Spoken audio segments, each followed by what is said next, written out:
Hey, it's syndicated author, singer Al Cole welcoming you to another edition of People of Distinction, the talk that gives an in-depth view of some of the most dynamic, intelligent, and successful people on the planet. I come from CBS Radio. My shows are nationally syndicated, and I've helped pave the way to treating women, guys too, with the dignity that they deserve. And I do that through my show, People of Distinction, aired on top networks, including the toppest, Apple's iTunes radio network under their professional news talk division. They air CBS shows as well as BBC, Fox News, NPR, the whole kit and caboodle. I have my own broadcasting network called the Al Cole People of Distinction Broadcasting Network, airing the talk of other like-minded talk show hosts, including a good friend of mine and an associate of mine too, and a client of mine. She has her shows on my network. Her name is Dee Wallace. Dee Wallace is the actress who starred in one of the biggest films ever, Steven Spielberg's E.T., the Extraterrestrial. And Dee is always out there doing new films. She's always in there every week on my radio network with her talk show classic called Conscious Creation. And we love that. Coming from CBS, I'm also a national voiceover artist, a communications and business consultant.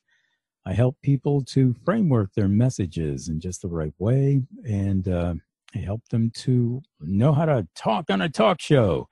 If they're going to be doing that talk show circuit, if they're going to be doing the speaking circuit, ways that they can put their messages out there better as a speaker. All of these things, I introduce my clients to my associates to help them build what they have. So all of these things go into the mix with Al Cole, including my People of Distinction Humanitarian Awards events. They are award events nationally that I put together back in 2013 in New York City, honoring humanitarian and creative unsung heroes.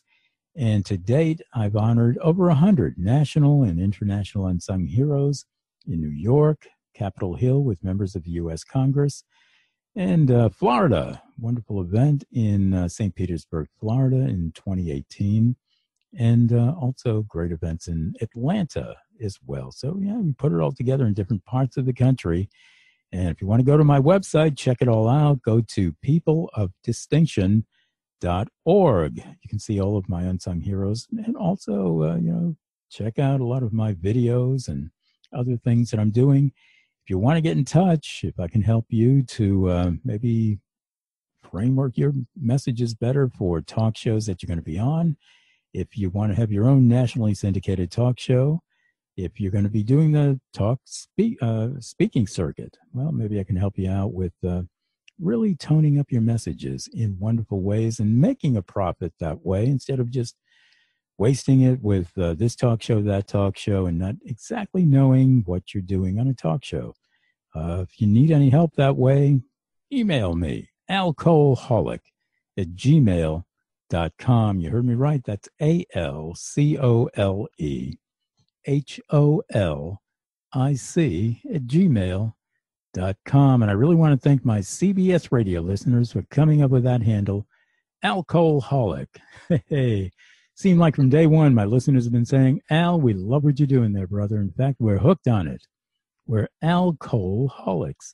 And I'm also a New York Times best-selling author with Chicken Soup for the Soul. And Chicken Soup for the Soul, one of the big book lines of all time, is distributed by Simon & Schuster of CBS Radio. So we're going to be talking with Mike Aloia today, second time around for him on the show. Mike was also one of my unsung heroes at the Florida event in 2018, my People of Distinction Humanitarian Awards event. Florida is a great place for a lot of the heroes that not only that we've honored in 2018, I've honored other people from Florida since 2013. Mike is, he has a great thing going with his American Hearts Radio. Helps out people with video and audio transcriptions, particularly video shows. These days, that's super big. And he's going to be talking maybe a little bit about that, but mostly about the Brittany Act. Now, this is testimonial to his beloved Brittany, who died, his girlfriend, Brittany, who died recently, and it really has had a devastating, just a devastating effect on Mike. And it was basically due to drugs. And so he's putting something together now with also the Hands and Feet Foundation. They were honored at my national event in Florida as well, that he's going to be talking about, and really trying to get this opioid thing and drug thing under control in this country and hopefully all around the world. It's not an easy task, and Mike has some ideas to mastermind this thing. We're going to be talking about that and some peaceful protests that they're putting on. Mike is going to fill us in on all of this stuff. So welcome to People of Distinction with Al Cole. Mike, how are you today? I'm doing well, Al. Thank you for having me on again, and I thank the Lord that you're in my life. I'm grateful that you've given me this opportunity to speak about this opioid epidemic and my love of my life, Brittany Danielle Withers, that had passed away 7 weeks ago. She died on September 1st of a heroin overdose.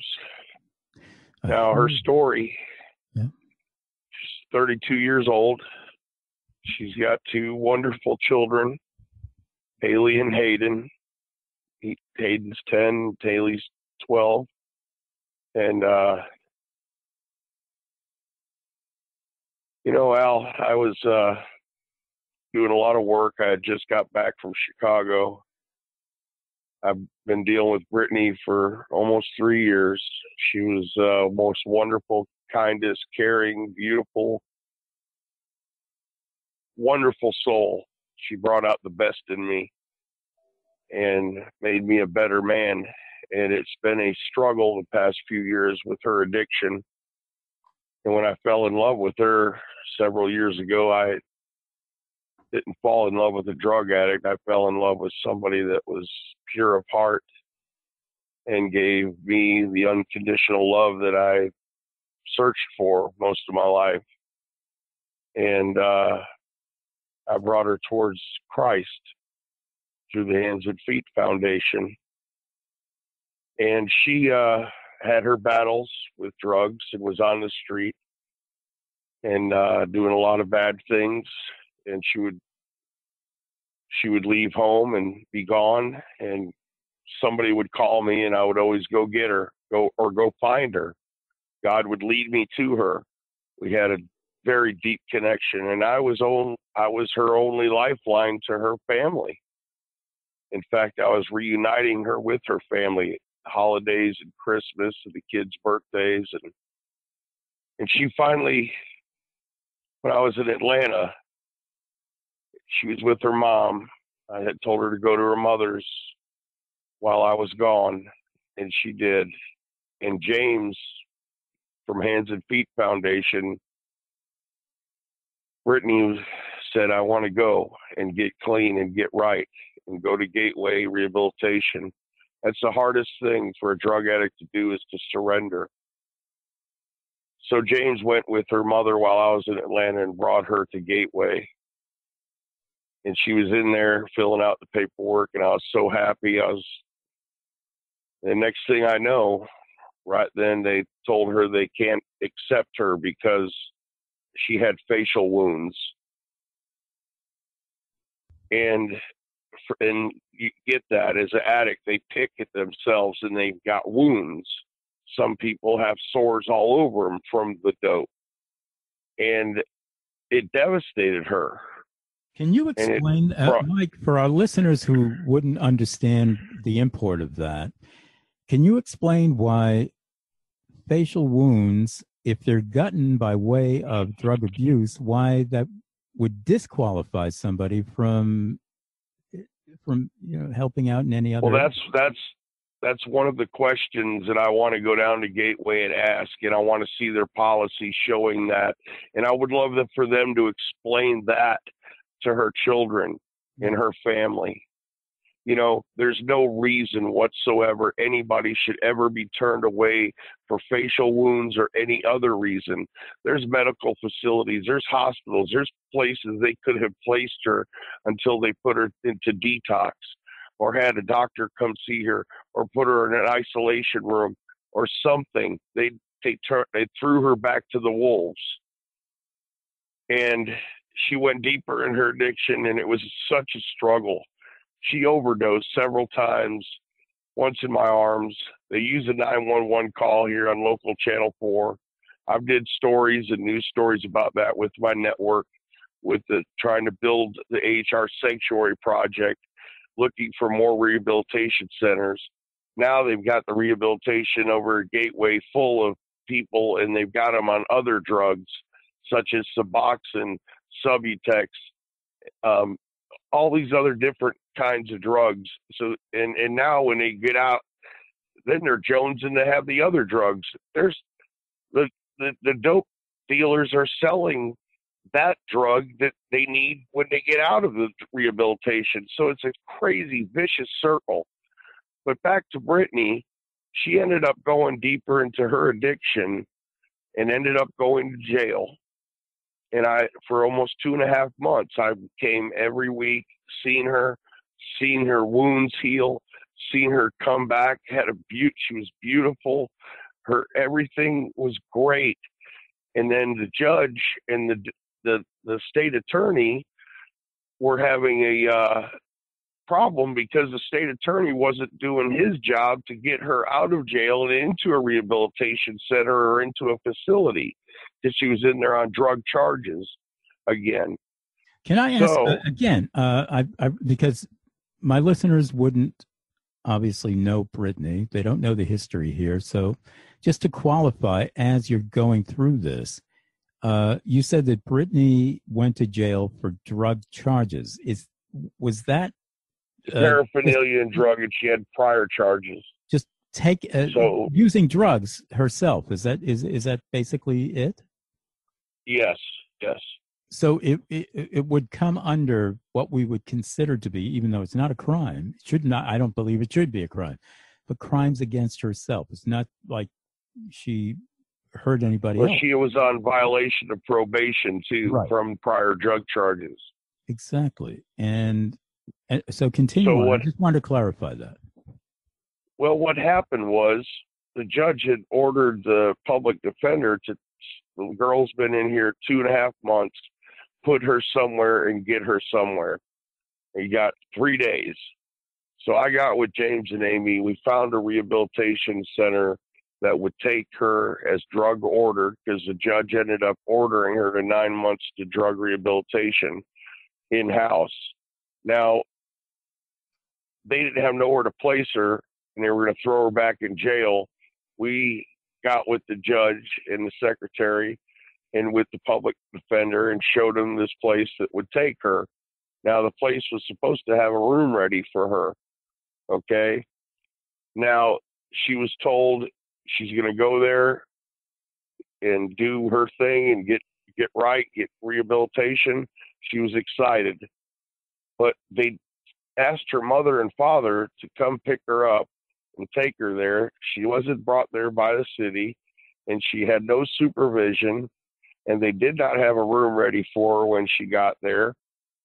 And they told her that she'd have to stay in the lobby up to 5 days before there may be a room ready with all the homeless people, and then they shuffle them in and out each morning.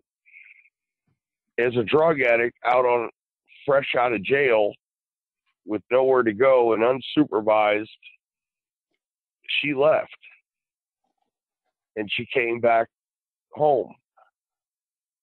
And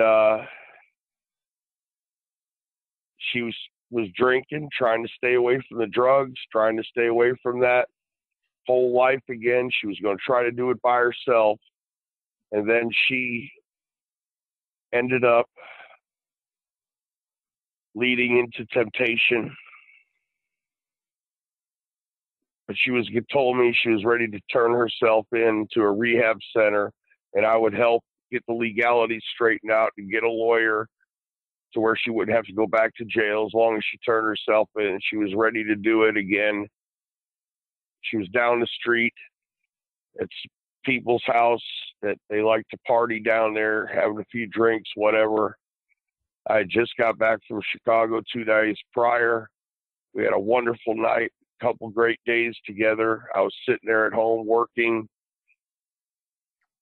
and I was waiting for her to come home, and then I got a call that she had ran out of the house. It ran down the street. So I was out looking for her down the street, and I called them back, and the next thing I know, she had supposedly ran across the street into the woods, shot something up, and was found. By the time I knew what was going on, ambulance and police were down there. By the time they had already headed to the emergency room, and that's where I met the police, and they told me they tried to keep her alive up to 30 minutes, almost like 20 minutes, and then she was gone, and they let me see her, and oh God, I just held her and cried, brother, and prayed to the Lord, kissed her goodbye, and I had to call her parents, tell her what happened. And it all happened so fast, that when addicts, they even want to be clean, that they have that battle in their mind, and, they think, well, one more will be just fine before I turn myself in. But that one last shot that they do, they don't realize it could be their last forever. It'll kill them. So it's been a real rough 7 weeks, I tell you what. And in that course of time, I went over to the city council meeting for Project Save Lives, and I want to have the Brittany Act put in place. The first topic is that so nobody should be turned away for any reason whatsoever, for facial wounds or for any reason. Mm-hmm. There needs to be more faith-based facilities here with rooms that are ready, that are supervised for people that are getting fresh out of jail and court ordered. And there also needs to be a law against these drug dealers that are getting out on bond and back out on the streets selling the dope again. Yeah. Now, you've given us a lot to think about so far, Mike. Let's take a little breath here. And it's very difficult, I know, for you to talk about Brittany. And we all offer our sincerest sympathy here with the death of a wonderful, wonderful lady. And now you're following through with the Brittany Act to help other people who are under the same gun of drug abuse and also drug addiction. And there are millions and millions and millions and millions in this country.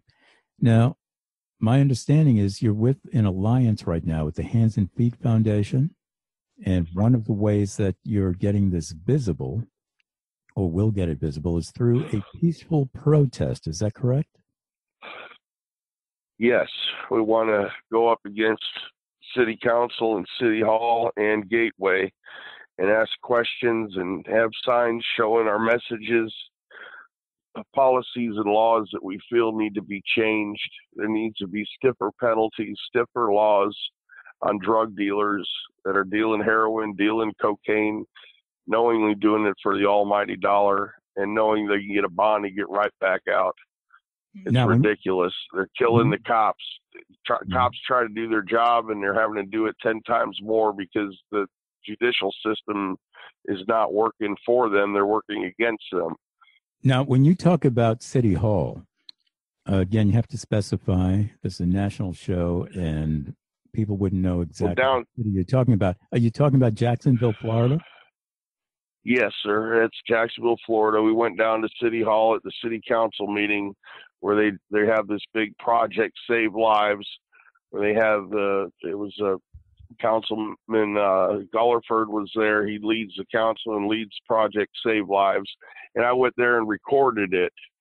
And, they had the doctor there, representative that sells the drugs to the Gateway Rehabilitation Center to supposedly wean people down and wean them off, but they end up giving them higher doses to keep them hooked.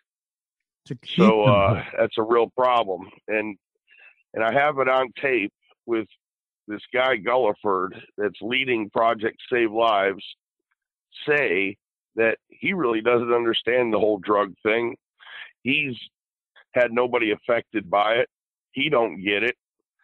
And I'm thinking to myself, why is this man in charge of Project Save Lives if he don't understand nothing about it? Well, let me ask you. So upside down. Let me ask you, by way of what my listeners might be thinking right now, why do you think he is in charge? I don't want to speculate, but I do feel as if, well, I also have him on tape saying that I got 9 months left and then I retire. I'm going to have to pass this on to the next guy. Yep. I'm thinking, really? He's in it for a paycheck. Mm-hmm. Well, unfortunately, that is so predominant in our society. And maybe that's one of the things to also focus on. If some of the, I'll put it this way, upper crust members of our society, socially, politically, economically, are they really in it for the best interest of helping people who are addicted, or, as you indicated earlier, just a little bit earlier, keeping them drugged up, keeping them hooked, maybe on other drugs for monetary reasons, financial reasons? Everybody's making money. Look at that. Now, if we can depart from the Brittany Act for a second, or maybe it's part of the Brittany Act, but really draw on some of your knowledge here of what's really going on with the quote-unquote war against drugs. Is there really a war against drugs at the top levels, or is it just a money-making thing primarily?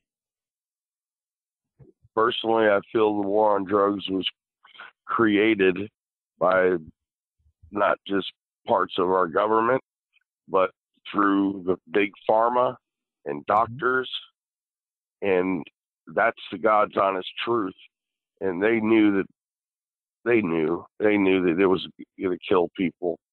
And, the heroin epidemic is just unbelievable out there. The needle is the thing, because it's cheaper to buy that stuff to get high instead of, they can't afford pills. They can't afford prescriptions. They've cracked down on prescriptions, but yet they got all these people that were hooked on prescriptions. In fact, Brittany, when she was 18 years old, 17, 18, she was in a car accident and they put her on high prescription pain medication, opiates. That's what started it. Yeah. Roxy's. So for her almost 20 years, she was only 32. She was an addict, and it got worse. And it was because of the doctors. Yeah. And then once it changes your brain chemistry. You want to get high. Yeah. Yeah, exactly. Exactly. And now and there are some people who should know better. And I'm not saying that those people who should know better are the people who do know better. I think that people who are hooked on drugs know better. People who are... Well, I am a recovered drug addict, so yeah. I have understanding. Exactly. I know what it's like. Now, let me ask you this, Mike, and this is revolutionary stuff here, but Big Pharma and other big businesses profiting off of drug use, and also government agencies that maybe not directly profiting, but they are told what to do ultimately by some of the big corporations, Big Pharma, etc. if some of the druggies, as maybe it's called vernacular wise, but the people who have been hooked on drugs, maybe got over drugs, maybe are not completely over drugs, but boy, they got some common sense. And they have a lot of knowledge as to ways that maybe big pharma, maybe corporations can positively serve in this area, and even governmental institutions. Maybe these are some of the people who should be hired at top levels. What do you think about that? Yeah, I think you're right, Al. But you know what? You know what is the most ironic thing about it all? And they had the head of the fire rescue and the head of the paramedic rescue there at the city council meeting, and he said that these big pharma companies that are selling the drugs, the new drugs to the rehab centers, and the ones that have sold all the opiate pills are the same ones that are selling the Narcan to the paramedics. Oh, God. So they're making money all the way around. What do paramedics think about that? I mean, the typical average. Capitalism at its finest is what they've done, Al. Yeah. They have capitalized on capitalism at its finest. Now, the thing is what we're going to do about it. Getting back to the Brittany Act, in testimony for your girlfriend, Brittany, who died. Yeah,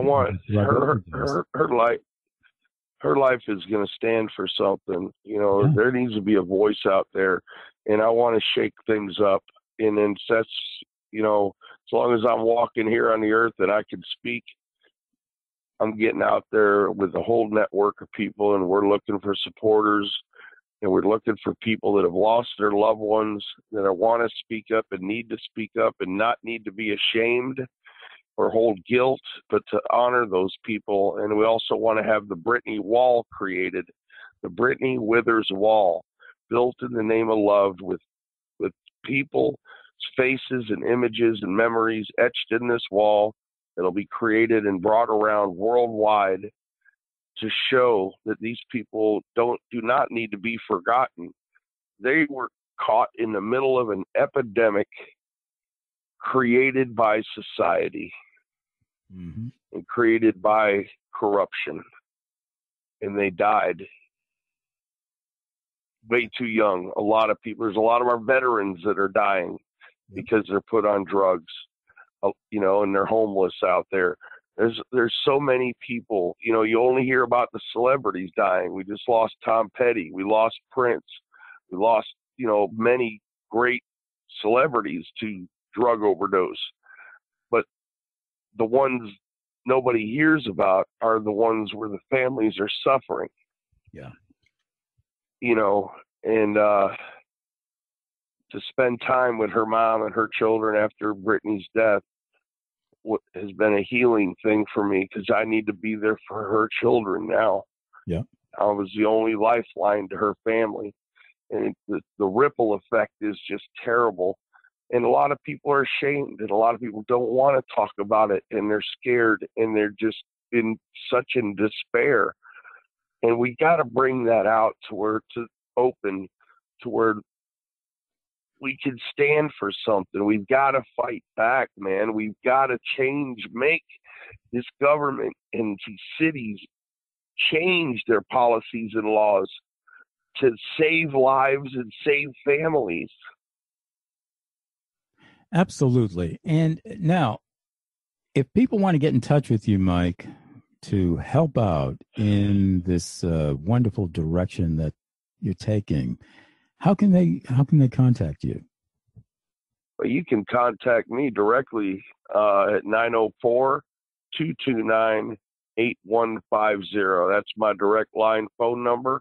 You can get me on Facebook, Mike Aloia, Aloia, or you can go to Facebook. We have a group page there called the Brittany's Love Organization, and you can post pictures of those that you have lost, your loved ones, and the memories, and we are going to have those cataloged, and each one will be etched into the wall, in memory and honor. And that's our goal, is to make this a reality, and to visually where people can go to this wall and touch it and cry and remember these people.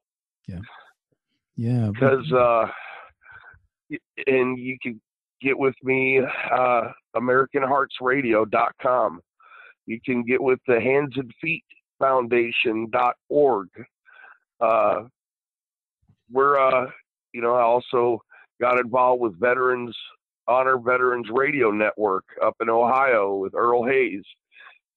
They just did a big concert with Slay the Dragon.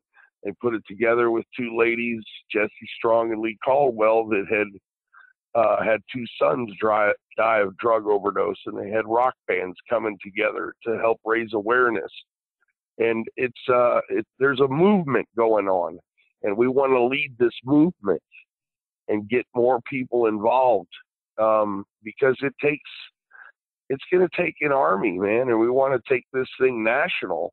I know that if there's people falling through the cracks here the way Brittany did, it's happening everywhere, but nobody's talking about it. Well, we're going to talk about it here on People of Distinction. We have been talking about it now with Michael Aloia and AmericanHeartsRadio.com, one of the contact information for Mike. I really, really urge you to go there, people. And we have some minutes left in the show. Tell us about the peaceful protest that you talked about earlier. Do you have that actually scheduled down or planned? Tell us if you do. Well, right now, we just had Brittany's stepmom had ordered all the signboards and markers and stuff. We got the handles, and we've got all of our things wrote out of how all the different signs that we're going to have and different messages, but we haven't set the time and date yet.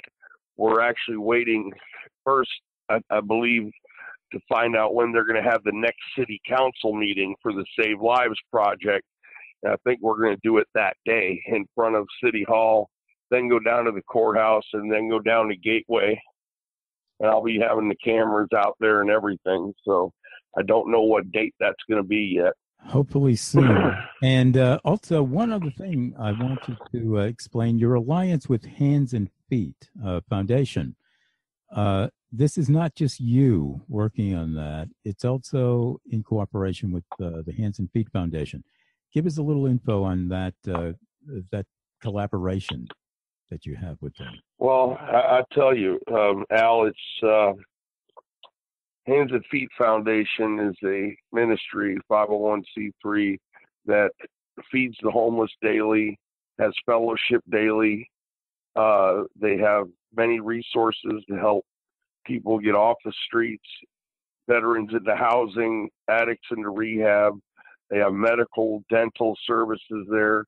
They help mental patients. They help people with PTSD. They do so much. James and Amy Gandy started this foundation, and it's really making a difference.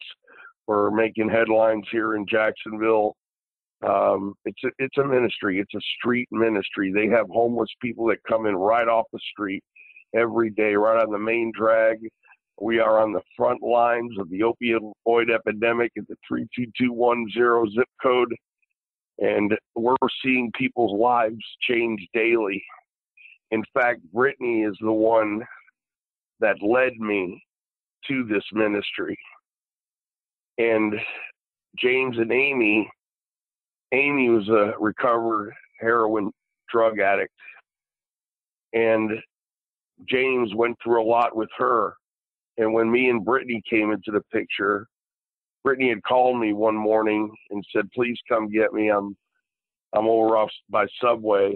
And I went over there and I was looking for her, and I looked across the street and I seen the Jesus Saves sign next to her, and she's in a box digging around, and it was closed. So I drove over there and I looked, and I thought it was a thrift store, but it was a ministry, a sanctuary. And I had just started the AHR Sanctuary Project to raise awareness because Brittany's friend Taylor had just passed away. And it was a sanctuary. So I got to talking to James and Amy, and James and Amy were there for me and Brittany through a lot of bad things when Brittany was out on the street. You know, he had seen her messed up. She's come up there just to eat and get food. But it was our connection. It was our ministry family that looked out for us. And our relationship that me and Brittany had paralleled the relationship that James and Amy once had. And it was just a very, very great spiritual relationship we all have together. They love Brittany very much, and they have stuck with me through all of this. And we're there at her memorial with us, and James had spoke at her memorial with her family, and it's truly God working through people. And I don't know, I'm glad that I'm able to get through this grief period with God, the ministry family, and, you know, not going to narcotics or doing drugs, you know, because I tell you, this whole thing has tested my faith, and it's made me stronger. And just want happiness in my heart, and I also want justice, and I want her name to be remembered. She was somebody. She was somebody. That's right. Very special. And, you know, I'm going to, in the final minutes here, because that's really all we have left, we've gotten that point across big time here. And I'm going to make a reflection to my listeners right now, my people. People like Mike just said, Brittany was somebody. Now, you don't know Brittany. I'm talking to you, my listeners, right now. You don't know, but you do know a Brittany in your life. And that person is a somebody as well. All the Brittany's in this world now, that Brittany Withers that Mike is talking about was his special somebody, and nobody's ever going to replace that lady. We all know somebodies that are treated sometimes like nobodies in our society. And that's the point, people. We have to treat everybody like a somebody, not just the ones who seem to rise to the top, where we know their names and we know their histories, and boy, they're our stars. No, our stars really should be our family members, our mothers, our fathers, our sisters, brothers, the kids, the best friend too. You know, people who we know, people who add to our heart and soul, people who add to love in our lives. You hear Mike, you hear him in the background right now. He's weeping because he lost somebody so close to him. We've all been there, done that. And even if we haven't been there and done that with somebody close to us who we've lost, we can still realize what it's like for somebody to go through that pain. Do we really want anybody to go through that pain, people? Now, when we answer that question, and I think almost everybody is going to answer that question, no, we don't want people to go through that pain. Understand this. There's a way that we can help. And it doesn't have to be getting out there, protesting, placards. I'm not knocking that. I think that that's a wonderful way. But for those of you who can't get out there, don't want to get out there, get in there. What do I mean by that? Get in your own mentality and understand love. Pick out somebody that you really love. And if you say to yourself, oh, Al, I never loved nobody and nobody's ever loved me, you can't be right. Because when you were a baby, first born, you loved life. You wanted to be born and you loved life. And that's a big somebody to love. Put yourself in that position again, people. Every once in a while, get down to taking some alone time, and maybe with somebody that you love, but even just by yourself, and realize that life is a blessing. It's a gift. It's a gift that we are given freely. And it's a gift that we can give to others freely. If we can't give anything else free, because we just don't have it, we can give love. And we can give the love of life to somebody. And we can create our own Brittany's in our world. Those somebodies who are maybe overlooked. And now we put all of those overlooked somebodies together. And boy, that's making a big, big, big somebody in our human society that nobody can overlook. We are the Joes and Josephines of our human society. everybody, except maybe that 0.001%, however we define that, is a regular Joe and Josephine. We're just trying to get through life in the best ways and love each other and have some love given back. Let's realize that, people. And if we do realize it, then we don't have to hate and other people. We don't have to get down on other people for just being people. No. Now we can say, you're my brother. You're my sister. You are somebody who I can relate to in my own life. Let's have respect not only for love, people, because we've heard that before, but let's have respect for the love that other people have for the ones that they love. We haven't heard that one before. If somebody tells you about a Brittany in their life, you don't have to know that person. If they tell you that they loved a Brittany in their life, relate it to somebody in your life that you've loved. At the very least, respect that this other person has loved somebody, is loving somebody. And you will grow in love that way by respecting somebody else's love for somebody in their life. See, that's how we talk on People of Distinction with Al Cole. And I'm going to give it over to Mike. The last word here, Mike. We only have another minute in the show. Cap it off with what you want to say to the people in this cap off for you. What is it? Well, Al, I just want to say thank you. That was beautiful, brother. I'm looking at Brittany's picture right now. Got tears in my eyes. And I know she's smiling down on us in heaven. Yeah. And I just want all those people to know out there that's had to deal with this and have lost loved ones. You're not alone. And please support us. Go to the Brittany's Love organization. Hit me on Facebook, Mike Aloia. I'll be more than happy to talk to you. And if you want to be part of something and make a difference out there, we got to start somewhere. And our network and the Hands and Feet Foundation, Honor Veterans Radio, and other organizations are going to come on board.